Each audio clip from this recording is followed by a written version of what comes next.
स्वागत है आपका आपके अपने YouTube चैनल एडवोकेट दीप लीगल हब में। आज के इस वीडियो में हम बताएंगे आपको कि जो जजमेंट होते हैं, जो ऑर्डर होते हैं, वो अगर हाई कोर्ट कोई ऑर्डर कर रहा है या माननीय सुप्रीम कोर्ट कोई ऑर्डर कर रहा है या कोई ऑर्डर लोअर कोर्ट या डिस्ट्रिक्ट एंड सेशन कोर्ट से अगर वो पास होता है तो उसकी क्या वैल्यू होती है। क्या कोर्ट उस जो अदर कोर्ट्स होती हैं वो उन ऑर्डर को मानने के लिए बाध्य होती हैं, बाउंड होती हैं या नहीं होती हैं, या आपको जो भी जजमेंट दिए जाते हैं उनका आपके लिए क्या फायदा होता है, आप उनका किस तरीके से यूज कर सकते हैं अपने केस में। तो आज के इस वीडियो में आपको इससे संबंधित सभी जानकारियां दी जाएंगी। कई बार ऐसा होता है कि कुछ जजमेंट आप देख करके आप उसको लेकर के आपको ये लगता है कि अब आप इस जजमेंट के बेस पर अपने केस को जीत जाएंगे, लेकिन फिर जब आप प्रैक्टिकली जब उन चीजों को फॉलो करते हैं या आप जब कोर्ट फेस करते हैं और आपको ये समझ में आता है कि उन सारे जजमेंट का आपके केस में कोई भी फायदा नहीं है। और वो फायदा क्यों नहीं है, ऐसी चीजें क्यों हो रही हैं, क्यों आपका किसी अदर कोर्ट का जजमेंट या माननीय सुप्रीम कोर्ट या हाई कोर्ट का जजमेंट आपके केस में कोई फायदा नहीं कर रहा है, तो सारी चीजों के बारे में आज के इस वीडियो में हम आपको क्लियर बताएंगे। सबसे पहले अगर हम बात करें कि हमारे अगर माननीय उच्चतम न्यायालय से अगर कोई भी जजमेंट पास होता है, कोई भी जजमेंट अगर वो दिया जाता है, कोई ऑर्डर पास होता है, तो उसको मानने के लिए कोई भी कोर्ट बाउंड है या नहीं है। तो आपको हम ये बता दें कि हमारे संविधान में, इंडियन कॉन्स्टिट्यूशन में आर्टिकल 141 के तहत ये बताया गया है कि माननीय उच्चतम न्यायालय, सर्वोच्च न्यायालय के किसी भी डिसीजन को मानने के लिए सभी कोर्ट, इंडिया की कोई भी कोर्ट हो, वो बाउंड है। वो एक लकीर की तरह हो जाता है। अगर सर्वोच्च न्यायालय ने कोई भी जजमेंट दिया है तो वो जजमेंट एक पत्थर की लकीर की तरह माना जाता है और वो जजमेंट हर कोर्ट को, चाहे वो हमारी लोअर कोर्ट हो, डिस्ट्रिक्ट कोर्ट हो, किसी भी स्टेट की हाई कोर्ट हो, उसे वो जजमेंट को मानना ही मानना है। तो ये हमारा अगर सर्वोच्च न्यायालय की हम बात करते हैं तो आपको ये क्लियर बता दें कि सर्वोच्च न्यायालय का कोई भी जजमेंट पत्थर की लकीर हो जाता है। और ऐसा जजमेंट अगर आपके पास है कोई भी जो कि आपको लगता है कि आपका जो केस है वो उसी से कहीं ना कहीं संबंध रख रहा है या इसी तरीके के सारे मैटर आपके भी केस में है, तो उस जजमेंट के बल पर आप अपने केस को जीत सकते हैं। अगर वो जजमेंट आपके फेवर में है तो आप उस जजमेंट को लगा करके अपने केस को आप जीत सकते हैं। तो ये हो गई माननीय सर्वोच्च न्यायालय की बात कि सर्वोच्च न्यायालय ने अगर कोई जजमेंट दिया है तो वो आपके केस में कैसे फायदा करेगा। तो इसके लिए आपको उस जजमेंट की कॉपी निकाल करके वहां पर कोर्ट में सबमिट करनी होगी। और जब कोर्ट उस जो मैटर है वो आपके ही मैटर से संबंधित है, उसी मैटर से ही संबंधित कोई जजमेंट सर्वोच्च न्यायालय ने पास किया है, तो ऐसे केस को आप जीत जाते हैं। अब अगर हम बात करें हाई कोर्ट की, अगर हम बात करते हैं हाई कोर्ट की, उच्च न्यायालय की हम बात करें, तो अगर हाई कोर्ट कोई जजमेंट दे रहा है तो वो मानने के लिए क्या अदर कोर्ट्स बाउंड है या नहीं है। 141 सुप्रीम कोर्ट तो पूरी तरीके से ये पावर देता है कि सुप्रीम कोर्ट के द्वारा अगर कोई जजमेंट पास हो रहा है तो वो पत्थर की लकीर बना देता है, आर्टिकल 141। लेकिन कहीं भी ये प्रावधान नहीं है कि हाई कोर्ट के द्वारा दिया गया जजमेंट पत्थर की लकीर माना जाएगा। अब ये अगर पत्थर की लकीर नहीं माना जाएगा तो हाई कोर्ट के द्वारा दिए गए जजमेंट को मानने के लिए कौन बाध्य होगा और उस जजमेंट का आपके केस में कैसे फायदा हो सकता है। तो देखिए, अगर हाई कोर्ट ने कोई भी जजमेंट दिया हुआ है तो उसको उसी स्टेट की लोअर कोर्ट या डिस्ट्रिक्ट कोर्ट उसे फॉलो करेंगे।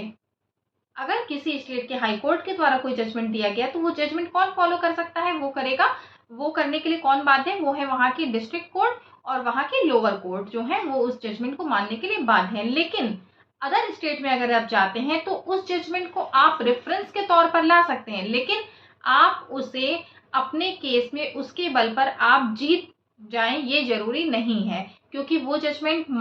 एक तो वो जजमेंट मानने के लिए कोई कोर्ट बाध्य नहीं है अदर स्टेट की, और दूसरी चीज आप केवल रेफरेंस दे रहे हैं। तो अगर कोर्ट को लगता है कि हाँ ये आपके केस में और इस जजमेंट को हम रेफरेंस अगर आप दे रहे हैं तो उसे वो देख सकते हैं, तो जरूर देखेंगे, नहीं तो वो बाउंड नहीं है अगर हम अदर स्टेट में देखते हैं तो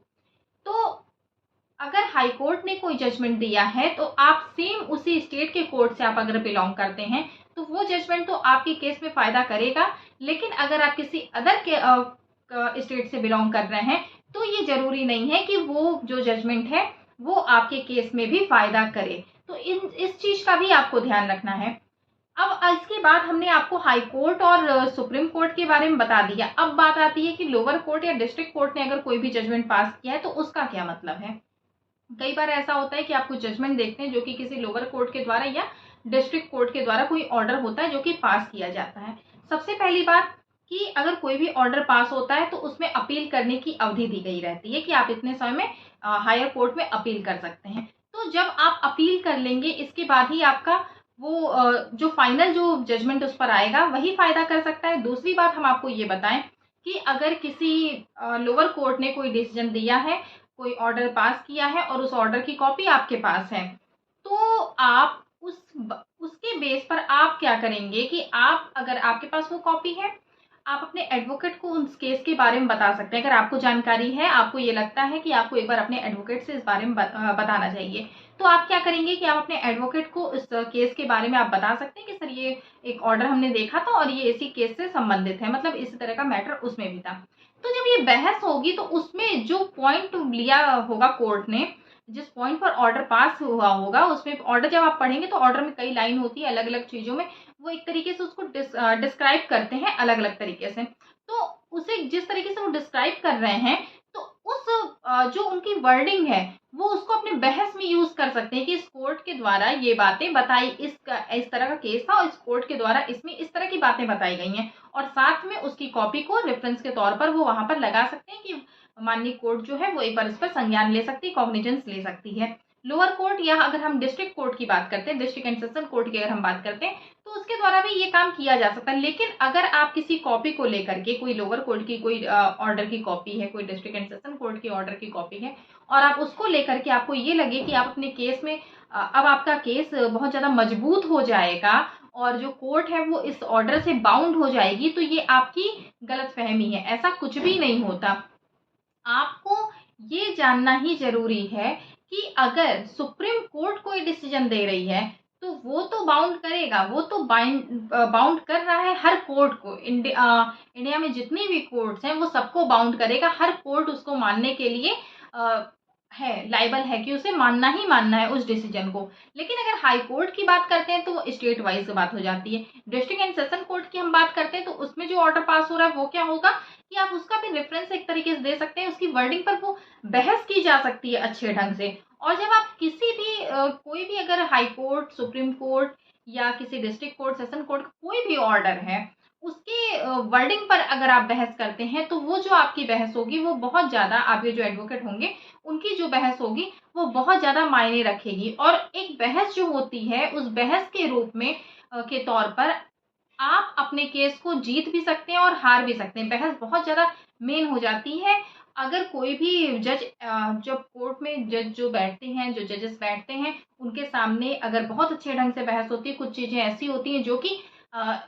आपकी बहस के द्वारा ही वो चीजें क्लियर हो जाती हैं। आप लोग कई बार ये पूछते हैं कि मैम हमारे केस में ये सारे मैटर है और इसमें क्या करना है, हम कैसे जीत सकते हैं, हमारे पास कोई सबूत नहीं। तो देखिए, आपको हम ये बता दें कि सबूत न होने के बाद भी अगर बहस अच्छे ढंग से कर दी गई है, अगर हम फैमिली मैटर की बात करते हैं, यहाँ पे हम बाकी मर्डर और बाकी चीजों की हम बात नहीं कर रहे हैं, डकैती वगैरह की हम बात नहीं कर रहे हैं, क्योंकि उन सारी चीजों में तो प्रूफ मायने बहुत ज्यादा रखता है। लेकिन अगर हम फैमिली मैटर की बात करते हैं तो इसमें क्या है कि अगर आपके केस में बहस बहुत अच्छे ढंग से कर दी गई है तो आप उस केस को जीत जाएंगे। कई चीजें ऐसी होती हैं जो आप प्रूफ नहीं कर सकते हैं, लेकिन आप बहस के तौर पर उसको आप क्लियर कर सकते हैं। तो आज के इस वीडियो में आपको जानकारी दी गई है कि जो जजमेंट वगैरह होते हैं वो आपके केस में किस तरीके से फायदा कर सकते हैं और कैसे आप उनके बेस पर अपने केस को जीत सकते हैं। उम्मीद करते हैं कि वीडियो में दी गई जानकारी आपको पसंद आई होगी। अगर आप अपने किसी भी केस के बारे में हमसे कोई सलाह लेना चाहते हैं तो आप नीचे, आपको डिस्क्रिप्शन में एक व्हाट्सएप नंबर मिल जाएगा, उस नंबर पर आप व्हाट्सएप करिए। आपको पूरी डिटेल दी जाएगी किस तरीके से आप अपॉइंटमेंट लेकर के हमसे बात कर सकते हैं। और आपको जो भी आपकी कानूनी सलाह, जो जिस भी मैटर पर आपको चाहिए, वो अपना पूरा आप मैटर बताते हैं तो उसको सुन करके हम आपको सही सही आपको उस बारे में कानूनी सलाह देते हैं। और जो भी आपके अगर कोई ऐसा क्वेश्चन है जो आप कमेंट बॉक्स में आप पूछते हैं, उसका जवाब कमेंट में ही दिया जा सकता है, तो हम पूरी कोशिश करते हैं कि उसका जवाब हम आपको कमेंट बॉक्स में दे सकें। वीडियो को देखने के लिए बहुत बहुत धन्यवाद। चैनल पर नए हैं तो सब्सक्राइब करना बिल्कुल मत भूलिएगा, बेल आइकन को जरूर प्रेस करिएगा जिससे आने वाली वीडियोस की नोटिफिकेशन आप तक पहुंच सके। लाइक करिए, कमेंट करके जरूर बताइए वीडियो कैसा लगा। कोई भी आपकी क्वेरी हो तो आप कमेंट बॉक्स में पूछ सकते हैं।